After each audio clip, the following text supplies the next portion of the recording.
Hi partner. Distribution of ஃபார்மில் கடைசியாக நம்ம முடிக்க வேண்டியது கேஷ் ஆர் பேங்க் அக்கௌண்ட்.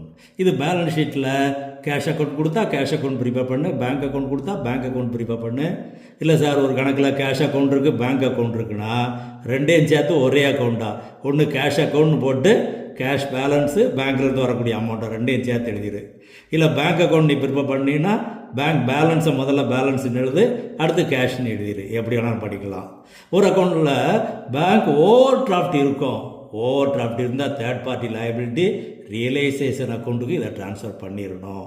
இதுதான் கவனமாக செய்ய வேண்டியது. அடுத்தது பிரச்சனையே இல்லை. பேலன்ஸை எழுதிட்டோம்னா முதல்ல அசட்டெல்லாம் சேல் பண்ணி பணம் ரிசீவ் பண்ணால் டெபிட்டில் ரியலைசேஷன் அக்கௌண்ட் ஒரே வேர்டு தான். என்னென்ன அசட்லாம் சேல் பண்ணாலும் சரி, அசட் நெய்மே தேவையில்லை, நமக்கு தேவைப்பட்டால் எழுதி வச்சுக்கலாம், அவ்வளோதான். தேர்ட் பார்ட்டி ஒருத்தர் அசட் எடுத்துக்கிட்டாரு, அவர்கிட்ட பணம் கிடைக்குது, அதையும் ரியலைசேஷன் போட்டு தான் நம்ம எழுதணும். அப்போ ஒரே வார்த்தை தான் இங்கே வரக்கூடியது. கிரெடிட் சைடில் வரும்போது லைபிலிட்டிஸ் எல்லாம் கொடுக்கணும். அப்படி லைபிலிட்டிஸை கொடுக்கும்போது கேஷில் கிரெடிட்டு. இதுக்கும் எந்த லைபிலிட்டிஸ் பேர் எழுத வேண்டியல்ல, ரியலைசேஷன் அக்கௌண்ட்டு தான். அடிஷன் பெர்மிஷன் என்ன சொல்லியிருக்காங்களோ அதன்படி எழுதிட வேண்டியதான். அதே போல் பார்ட்னர்ஸ் லோன் பை பார்ட்னர், இதுக்கு அடிஷனல் பெர்மிஷனில் ஒன்றுமே இல்லைன்னு சொன்னால் அதுக்கு ஃபுல் அமௌண்ட்டை கொடுத்து கணக்கு முடிச்சு தான் எழுதிட வேண்டியது.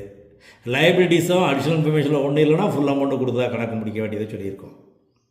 அதே போல் ரியலைசேஷன் எக்ஸ்பென்சஸ், ஃபேர்ம்லேருந்து கேஷ் கொடுத்தா கேஷ் கோசம் கிரெடிட் எழுதிட வேண்டியது, அவ்வளோதான்.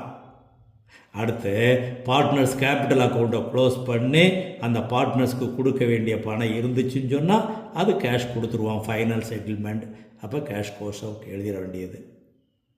சில நேரங்களில் partner capital account debit balance காட்டும், அப்போ அவற்றிருந்து கேஷ் ரிசீவ் பண்ணியிருப்போம், அப்போ டெபிட்டில் எழுதிட வேண்டியது.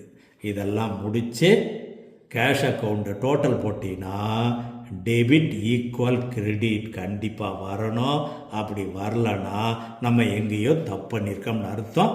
ரிலாக்ஸாக ஒருக்கா செக் பண்ணினா ஈஸியாக வந்துடும். Okay, I like you partner.